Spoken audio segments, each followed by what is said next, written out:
For today's Culture Issue segment, we want to look at cultural exchange between Korea and the African continent.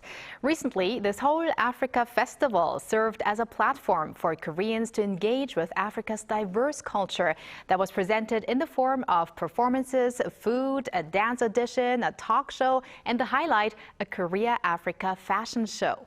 We are joined today by two special guests to share the experience of the 8th Seoul Africa Festival, the largest festival connected to Africa in Korea, which was held at Seoul's landmark Dongdaemun Design Plaza this year. And we have Yun Kimyou, lead creative producer of the Seoul Africa Festival, and Florentina, founder and designer of Hertunba. So welcome to both of you. Welcome to the Culture Wave. Thank you. So we actually met at the Seoul Africa Festival a few days ago as I was the MC at the event, but I'm so happy to see you guys back, and I have to say you look amazing in what you're wearing today, both of you. Well, that's amazing as you. So let's start with an introduction of both of you. Let's start with you, Joy. So tell us about yourself and also what role you played at SAF. Yes, my name is Joy Kimyou, and I'm the lead creative producer of the Seoul Africa Festival. And I've been actively engaging for the past 4 editions now. And this year I've also was honored to creative produce the highlight of the festival, which is fashion show. So it's really truly honored to connect culturally of Korea and Africa together. And now let's move over to Florentina. So you flew all the way from Nigeria to be part of one of the main designers at the fashion show. So tell us a bit about yourself as well, and also what made you come here for this festival. My name is Florentina Nneka Agu. I'm the founder and creative director of Hertunba Fashion, and I've been doing this for about 5 years now. Basically, I'm building a sustainable brand from Lagos, Nigeria, and just my general passion for fashion and promoting Nigerian craftsmanship, creativity, and the work we do at Hertunba was part of the reasons why I felt like SAF was such a perfect platform for us. Excellent. And now this year already marks the 8th edition of SAF. And what's the purpose of this event or the mission? And also because you have been part of this for a long time now, you said the 4th year already. How do you feel about the development of the festival in the past years? Yes, so we started this festival since 2016, so this year is our 8th edition now. And our sole main purpose is to change the narrative of how Africa has been portrayed as a fixed image mostly on the media through people-to-people exchange and cultural diplomacy. So yes, and since the beginning, we started with only a few partners together, but now we have been partnered with more than 200 organizations, partners, and the visitors also has grown from hundreds to currently now annual visitor is around 40,000 to 50,000 people annually. So we're really grateful for that growth so far. Oh, you must be very proud when you see that big of attendance rate growing every year and year. So let's talk about the details of this SAF that just happened over the weekend. So what was different from the other events? Because I know in the last few years it happened at Pampo Hangang Park, and this time it was at DDP, Dongdaemun Design Plaza. So what was different, and did you really feel the interest grow by the Korean public regarding events where you share African culture? Thank you for asking.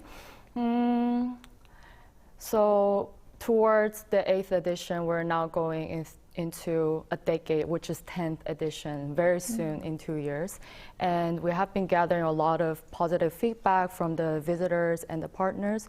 So to implement that to this year's edition, we implemented 3 main points.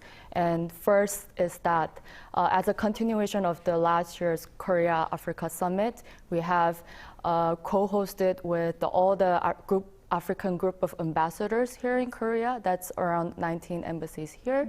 So as a diplomatic exchange, this was a really true meaningful moment for us.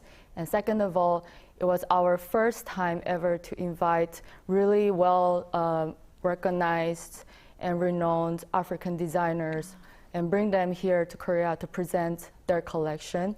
So this year we were honored to invite Hertunba from Nigeria and also Makosa from South Africa. So it was our first time to truly show that authentic side of the fashion to the audience, especially at DDP, which is the center of art, fashion, and art, so overall, yes. And speaking of the renowned designers, let's turn to Florentina now. So as Joy just mentioned, the fashion show was the highlight of the Seoul Africa Festival. And it involved African designers like you and also Korean designers and Korean models and models from Africa. So how was it preparing for this fashion show? And also, what did you want to express with your brand? Okay, so in preparing, I think I really got to know more about Korea and connect with Korea as well. Nigeria is a country that was also colonized, and we are around the same age with Korea in terms of independence and culturally as well. I think something that Nigeria has is that we've been able to find ourselves and try to realign back with our culture before colonialism. So with the research I was doing before the show, I was able to connect that and just see that, okay, this is something that we share. And then coming here, I loved the way the models were cast. We had just as much African models and as much Korean models. The Korean models were so excited to wear African clothing and just to be exposed to African clothing and tradition, and the Nigerian models and the other African models as well. And as a designer, there's just nothing more beautiful than putting people who care about the clothes that you're making, you know, in those clothes. So I think, you know, that was just a really, really beautiful experience, just that general connection that we're able to make between both countries and even like Asia and Africa in general. Just seeing that really at the end of the day, there's one thread that connects both continents, you know, in terms of creativity, textiles, even the fashion as well. So I think fashion is one of the strongest means of culture, of identity generally. I also found it very interesting that you first of all, just as you mentioned, this fashion show, it really showed kind of the harmony. It was a perfect harmony between African countries and Korea. And it's also interesting that one of the attires, the traditional Korean attires, hanbok, they used Nigerian fabric, I heard. So that's also a very great example of collaboration. So what did you think of that, and also the Korean traditional hanbok attire? I think it was very beautiful, and luckily Korea has a beautiful traditional attire that is very chic. And for us, for the collection, we actually worked with Korean silk. So we were able to get some Korean silk online, and we infused it with a Nigerian weaving technique called ashoke. We don't really have a lot of silk in Nigeria, but we have a lot of cotton. So we created textiles using cotton and Korean silk, which for me is just the greatest form of collaboration. There's no part of the world that has everything.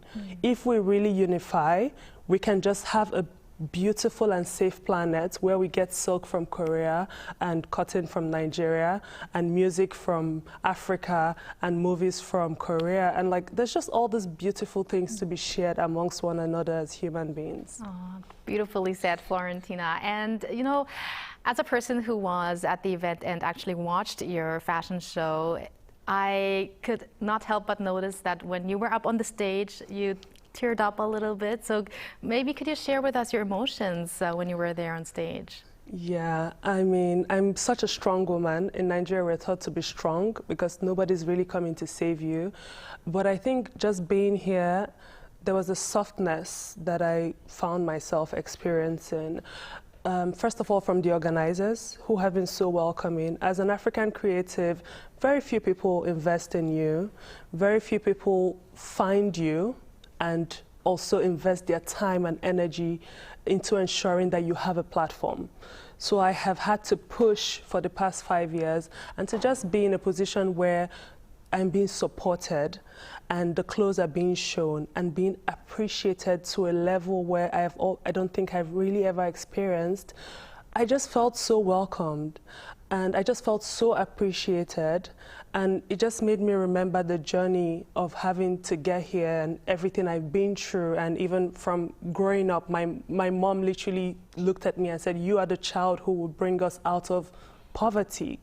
And you will take us all over the world." And today, being 18 hours away from home by flights and being appreciated in this country where they don't even speak my language, I'm sorry, it was just a huge moment. It was just a huge moment, honestly. And the organizers, I can't even say thank you enough. They really made us feel welcome. They made us feel very special. And everybody in that audience also made us feel very loved and welcomed. I am so happy to hear that, and that you felt welcome by the organizers. And one of those organizers is also our producer here, Joy. Let's turn over to you now.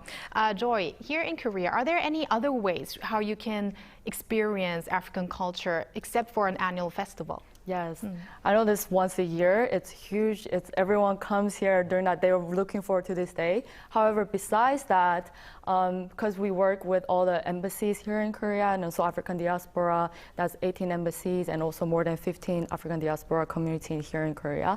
They also put up effort to put up an annual events themselves that gather around. It's already a lot of events. So the second major one would be on the Africa Day, which is in May. So every May, all the embassies we have collaborative effort to have an event together to showcase also in a different aspects, such as film festival by Korea Africa Foundation, and also every embassy has a national celebration day, which if you check our Africa Insight page as well, you'll get to know which month you can actively involve with them. And last, if you really want to work closely with the African diaspora here in Korea, they always hold cultural events such as soccer match and different food-related events themselves. So what I recommend is to really make friends with all the African diaspora and their leaders here in Korea. You get to experience the real culture that is shared within the community there. Okay, and just briefly, either Joy or Florentina, what kind of Korean events can you experience in Africa, or more specific in Nigeria, maybe? Okay. You? Okay. Okay, so not in Nigeria, but in South Africa, there's like a K-pop event that happens. In Botswana as well, there's a K-pop event. In Nigeria, there are very active K-pop fans who have like parties and who like dress up inspired by K-pop stars, and then Korean films. Even my partner is addicted to Korean movies, and every time I'm sure he can probably speak some Korean just from watching Korean films. And so yes, there's also the music. So I think the music and the film for Nigeria, those are like the biggest exchange where we're really actively addicted. And it's very interesting because when I was a child, it used to be Indian films, and it has very strongly shifted now to like where Nigerians, when they're watching Asian TV, it's actually Korean films. And yeah, so I think those are like the culture that we share actively in Nigeria, and then the K-pop parties just for the fans. Great to hear that. And finally, Joy, there's been an increase in economic cooperation, cultural cooperation between Korea and African countries, especially ever since the first Korea-Africa summit that happened just last year. So do you feel now a growing sense of responsibility in, being a bridge between those cultures? Yes. The fact that the Korea-Africa summit last year has been held and everything, that does encourage me and give me a more responsibility to make this platform even bigger, because now it's not just an event, it's an exchange of cultural diplomacy, and how even the people in each industry, like academic industry, diplomatic industry, how they change the perception and increase more partnership is also by changing their narrative, that the image they have about Africa. And I believe this platform can serve as that function for all the people that are actively in the industry. So yes, I do feel more responsibility to work harder to encourage Korea and Africa cultural exchange more overall. All right. Thank you very much to both of you for joining us today. Thank you, Joy, for your role in making African culture more familiar to the Korean people. And thank you, Florentina, for sharing your story. And we wish you the best in the future. Thank you. Thank you very much. Thank you.